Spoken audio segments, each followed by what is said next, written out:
ముఖ్యంగా బాబు ఎడం పక్క స్పీకర్ సరిగ్గా వినిపించట్లేదట, దయచేసి వారు చూడాలి.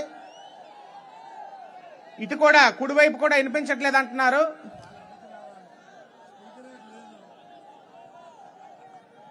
స్పీకర్ అటు ఉంది, మీరు స్పీకర్ లేని కాసి నిలబడితే మరి మీకు వినిపించదు.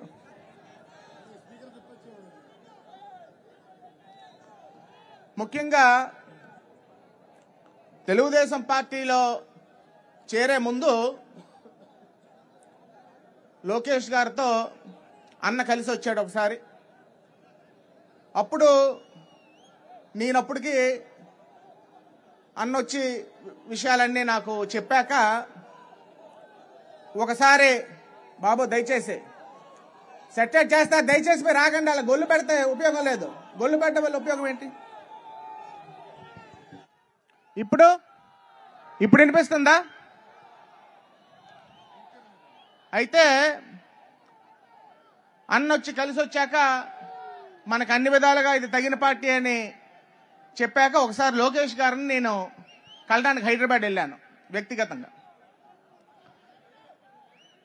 ఆ రోజుకి నేను ఇంకా నిర్ణయించుకోలేదు తెలుగుదేశం పార్టీలో చేరాలా వద్దా, నేను ఆ రోజుకైతే నిర్ణయించుకోలేదు. సరే అన్న అంతగా చెప్తున్నాడు కదా ఒకసారి వెళ్ళి కలుద్దాం అంటే అప్పుడు పెద్దలు కళా వెంకట్రావు గారు తీసుకొని వెళ్ళారు. ఆయనతోనే ఒక 35 నుంచి 40 నిమిషాలు కూర్చున్నాను. ఆ గుమ్మం దాటిన వెంటనే కళా వెంకట్రావు గారికి ఒకటే మాట చెప్పాను, సార్ అప్పుడు రాష్ట్ర పార్టీ అధ్యక్షులు వారు, సార్ వెంకట్రావు గారు జీవితాంత రాజకీయ పయనం ఎవరైనా చేయాలంటే ఈ పార్టీతోనే, ఈ నాయకుడితోనే, లోకేష్ గారితోనే చేయాలి, ఆ రోజే నిర్ణయించుకున్నాం. అయితే దురదృష్టం మాయ మాటలు చెప్పి ఆచరణ సాధ్యం కాని హామీలు గుప్పించి ఒక మంచి నాయకుడిని తక్కువ సమయంలో ఆయన మంత్రిగా ఉన్నప్పుడు మరి ఈ రాష్ట్రానికి ఎంతో మేలు చేసిన దురదృష్టవశాత్తు మంగళగిరిలో ఓడిపోయారు. అయితే ఆ ఓటమే ఒక ఉక్కు మనిషిని, ఒక మణిమకుటాన్ని తెలుగుదేశం పార్టీకే కాదు ఈ రాష్ట్రానికి ఆ భగవంతుడు అందించాడు. ఎందుకంటే ఓటమితో కుంగిపోకుండా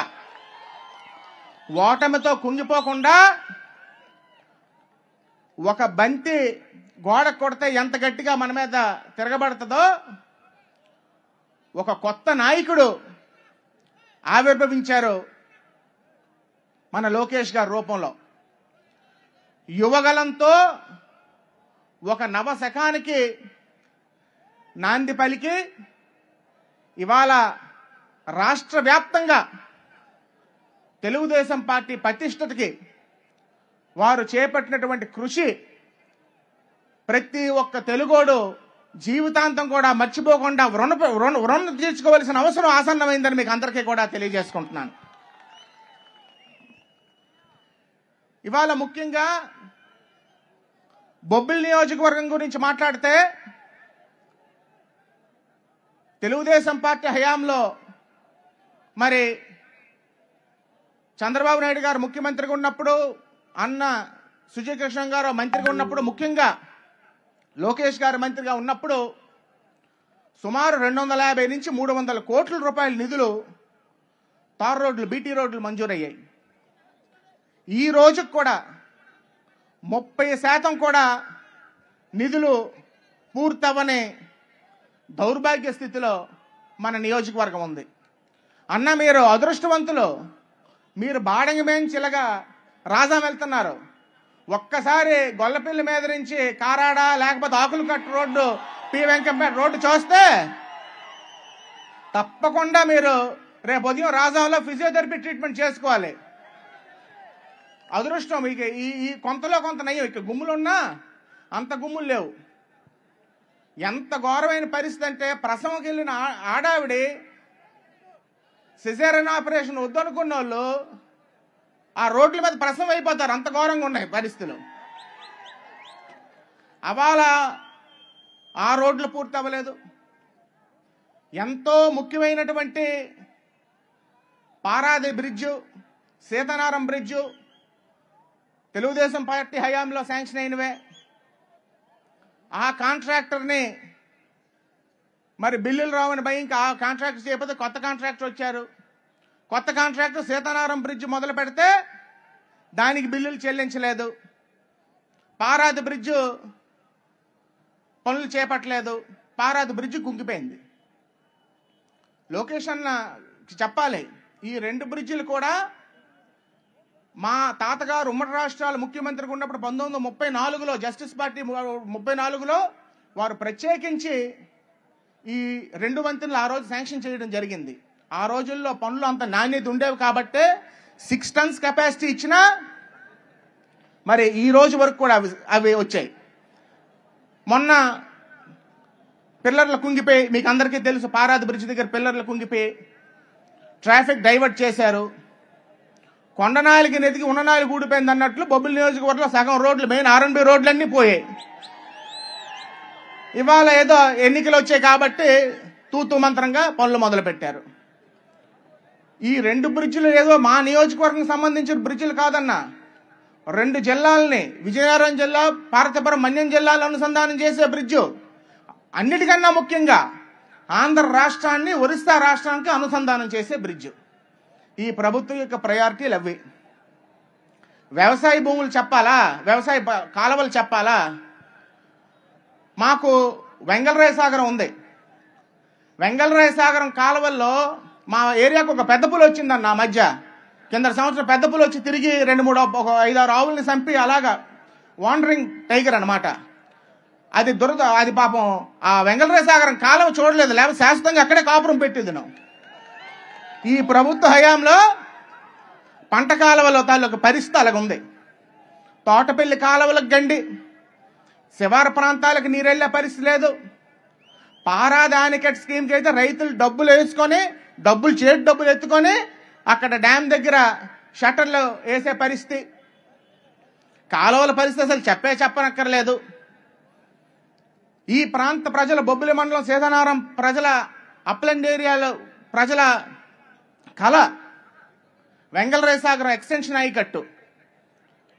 అది పూర్తిగా తొంగలో తొక్కారు. ఉన్న ఆయకట్టుకే నీరు రాకపోతే ఇంక ఎక్స్టెన్షన్ వీళ్ళేం చేస్తారు? వీళ్ళకి చేత కాదు.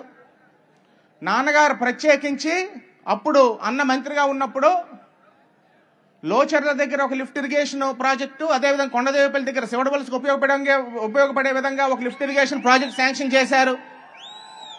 ఈ రోజుకి కూడా ఈ 5 సంవత్సరాలు కాలయాపన చేసి మొన్న ఒక పెద్ద మనిషి జ్ఞాపకం వచ్చింది, మెలకు వచ్చింది.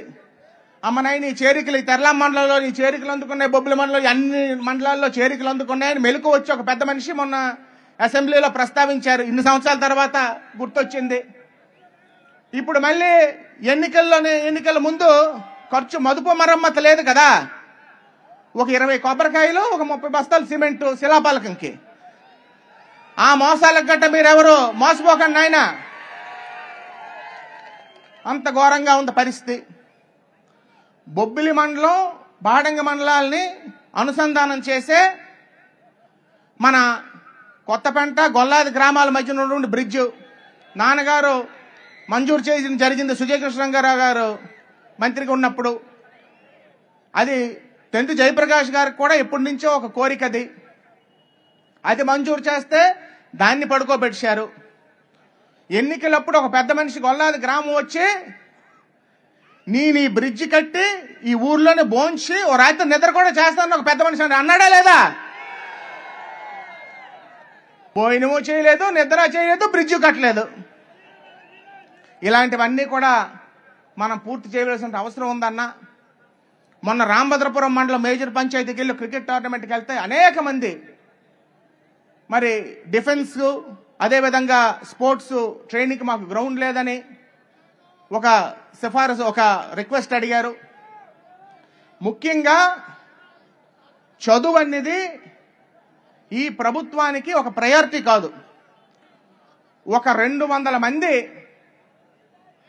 చదువుకునే గ్రంథాలయం ఉంది బొబ్బిలి పట్టణంలో, దాన్ని బాగు చేయరు. మేము ఫర్నిచర్ ఇచ్చాం. జనసేన పార్టీ నాయకులు మరి ఒక ఉద్యమం చేస్తే నేను సరే దానికన్నా ముఖ్యమైన ఇష్యూస్ ఉన్నాయి కదా, దీని గురించి ఎందుకని నేను కొన్ని రోజులు ఊరుకున్నాను. తర్వాత మరింత ఉధృతం వాళ్ళు చేసినప్పుడు నేను వాళ్ళకి సంఘీభావం తెలిపి మరి అది చూసినప్పుడు అద్భుతమైనటువంటి పరిస్థితుల్లో అయినా పిల్లలు వచ్చి చదువుతున్నారు. నేను ఈ ఆన్లైన్ యుగంలో గ్రంథాలయాల్లో ఎవరు చదువుతారని నేను అనుకున్నాను. కేవలం ఆ గ్రంథాలయం యొక్క సమస్యను ఎందుకు పరిష్కరించట్లేదంటే అది కమర్షియల్ ప్రాపర్టీ, స్కూల్ని మూసారు. ఈ అధికార వైఎస్ఆర్ కాంగ్రెస్ పార్టీ నాయకులకి ఒక ప్లాన్ ఉంది, దాన్ని కాజేద్దామని, ఏదో విధంగా కమర్షియల్ మోటివ్కి వాడుకుందామని. అందుకు పిల్లల జీవితాలు 200 మంది పిల్లల జీవితాలతో ఆడుకుంటున్నారు. మనం అధికారంలోకి వచ్చిన వెంటనే బొబ్బిలికి ఒక బ్రహ్మాండమైనటువంటి గ్రంథాలయం అదే స్థలంలో మంచి గ్రంథాలయం అందించవలసినటువంటి అవసరం ఉంది. ఇంకా అనేక సమస్యలు ఎప్పుడో ఉన్నా అవన్నీ మనం చెప్పుకుందాం. ముఖ్యంగా ఒక స్టడీ సర్కిల్ కూడా ఏర్పాటు చేయాల్సిన అవసరం ఉంది. ఇంతకు ముందు రాజా కాలేజు ఎయిడెడ్గా ఉన్నప్పుడు ఒక గవర్నమెంట్ డిగ్రీ కాలేజీ యొక్క అవసరం ఉండేది కాదు. కానీ ఇవాళ ఎయిడెడ్ తీసిన దగ్గర నుంచి కూడాను ఒక జూనియర్ కాలేజు, డిగ్రీ కాలేజీలు కూడా గవర్నమెంట్వి బొబ్బిలి నియోజకవర్గానికి అవసరం ఉందన్న. వైద్యానికి సంబంధించి గ్రామంలో జగనన్న మందు తర్వాత అంటే జే బ్రాండ్స్ తర్వాత అతి ఎక్కువ సావులు డెత్స్ గ్రామాల్లో క్యాన్సర్ వల్ల జరుగుతుంది. జగనన్న మందు తర్వాత హైయెస్ట్ నంబర్ 1 ప్లేస్ దానికే. ఎందుకంటే ఏ గ్రామం వెళ్ళినా ఎలా చనిపోయారంటే మరి ఇంకేటి జే బ్రాండ్ వల్లని అందరూ చెప్తున్నారు. క్యాన్సర్ వల్ల అనేక మంది చనిపోతున్నారన్న. మాకు బొబ్బిలి నియోజకవర్గమే కాదు, మీరు విజయనగరం జిల్లాకు మాత్రం ఒక గవర్నమెంట్ క్యాన్సర్ హాస్పిటల్ లోక్సత్తా నాయకులు బేసిటి బాబ్జీ గారు ఎన్నో ఉద్యమాలు చేశారు. అనేక మంది వారికి మద్దతు పలికారు. మీరు తప్పకుండా అది మంజూరు చేయవలసిన అవసరం ఉందని మీకు తెలియజేసుకుంటూ 2 నిమిషాలు చెప్పి నేను నా ప్రసంగాన్ని ముగిస్తాను. లోకేష్ గారు మాట్లాడతారు తర్వాత. అన్న, మేము పార్టీలోకి వచ్చాక 23 మంది వైసీపీ ఎమ్మెల్యేలు పార్టీలోకి వచ్చారు. అంటే లక్ష్మణ్ గారి గురించి నేను ఇంకేం చెప్పదలుచుకోలేదు, ఈ ఒక్క విషయమే. అనేక నియోజకవర్గాల్లో 2019 ముందే ఒక వర్గం వెళ్ళిపోయింది. ఎన్నికలు అయ్యాక కొన్ని వర్గాలు వెళ్ళిపోయాయి. కానీ మీరు 23 నియోజకవర్గాలు చూడండి. 23 నియోజకవర్గాల్లో బొబ్బిలి ఏకైక నియోజకవర్గం ఈ రోజు వరకు కూడా మేము చేరిన దగ్గర నుంచి ఈ రోజు వరకు కూడా కలిసి మేము పనిచేస్తున్నాం. అంటే లక్ష్మణ్ గారి యొక్క పార్టీ పట్ల ఆయనకు ఉన్నటువంటి కార్యదక్షత, ఆయనకు ఉన్నటువంటి డెడికేషను ఆ ఒక్క మాటలో మీరు అర్థం చేసుకోవాలని నేను కోరుకుంటూ, అనేక విషయాలు మాట్లాడాలి. జనాన్ని చూశాక, మిమ్మల్ని చూశాక నాకు మాటలు రావట్లేదు. చివరిగా ఒకే ఒక విషయం చెప్పి నేను ముగిస్తానన్నా. నా వ్యక్తిగత విషయం. మా నాన్నగారు 2009లో చనిపోయే ముందు క్యాన్సర్ ఇంకా చనిపోతారని వారికి తెలుసు. మా ముగ్గురు అన్నదమ్ముల్ని పిలిచారు. ఒరే, నా తాత ఇచ్చిన ఆస్తి, నా తండ్రి ఇచ్చిన ఆస్తి ఇదిగోరా తీసుకోండి, మీ ముగ్గురికి ఇస్తున్నాను. నేనేం ఖర్చు పెట్టినా, మీకు ఖర్చు పెట్టినా అది నేను సంపాదించిందే ఖర్చు పెట్టాను. నా తాత ఇచ్చిన ఆస్తి, తండ్రి ఇచ్చిన ఆస్తి నేను ముట్టుకోలేదురా, ఇదిగో వారసత్వంగా మీకు ఇస్తున్నాను, మీరు బాగు చేసుకుంటారు, ఏం చేసుకుంటారు మీ ఇష్టం, ఇక మీరు బతకండి అని చెప్పి చనిపోయారు. అయితే ఇవాళ దురదృష్టం, తెలుసో తెలియకో తాత ఇచ్చిన ఆస్తి లేదు, తండ్రి ఇచ్చిన ఆస్తి నాకు లేదన్న ఇవాళ. కానీ అంబానీ, అదానీకి మించిన సంపద, ధనవంతుణ్ణి, శ్రీమంతుణ్ణి నేను. అదేంటంటే నాకు ఎనలేని సంపద ఉంది. అదేంటంటే ఈ ప్రజలన్న. నాకు ఇవాళ నా తాత ఇచ్చింది, నా తండ్రి ఇచ్చింది నా దగ్గర లేకపోవచ్చు, కానీ ఎవరికి లేని అదానీ, అంబానీ కూడా నా దగ్గర పనికిరారన్న. అటువంటి సంపద, అటువంటి నాయకులు, కార్యకర్తలన్న మా నియోజకవర్గం. వీళ్ళు రుణం జీవితాంతం ఆ భగవంతుడు నాకు బలాన్ని ఇవ్వాలి, శక్తిని ఇవ్వాలి. వాళ్ళు రుణం తీర్చుకొని వాళ్ళు సేవ చేసుకునే బలం ఆ భగవంతుడు ఇస్తే చాలన్నా, నాకు ఇంకేమీ అక్కర్లేదు. దాన్ని మీరు దృష్టిలో పెట్టుకొని మరి మీ అందరి దగ్గర సెలవు తీసుకుంటున్నాను. జై తెలుగుదేశం. అదే ముఖ్యంగా జనసేన మనకి కష్టకాలంలో మన నాయకుడు అరెస్ట్ అయినప్పుడు మనకి కష్టకాలంలో మనకు అండగా నిలబడిన మొట్టమొదటి వ్యక్తి పవన్ కళ్యాణ్ గారు. ఇవాళ అలయన్స్ ప్రకటించక ముందే ఒక సఖ్యతగా ప్రజా పోరాటాల మీద, ప్రజా సమస్యల మీద మనం ముందుకెళ్ళాం. అలయన్స్ ప్రకటించాక మనం అందరం కూడా అన్నదమ్ముల్లాగా ప్రతి ఒక్కరం కూడా ముందుకెళ్తున్నాం. నిజంగా పవన్ కళ్యాణ్ గారు మాకు ఇచ్చినటువంటి సపోర్ట్ని మేము ఎప్పుడు కూడా మర్చిపోలేము. వారికి ప్రత్యేకించి సభ ద్వారా కృతజ్ఞతలు తెలియజేసుకుంటూ ఇప్పుడు పెద్దలు నారా లోకేష్ గారిని వారి ప్రసంగం అందించవలసిందిగా కోరుతున్నాను.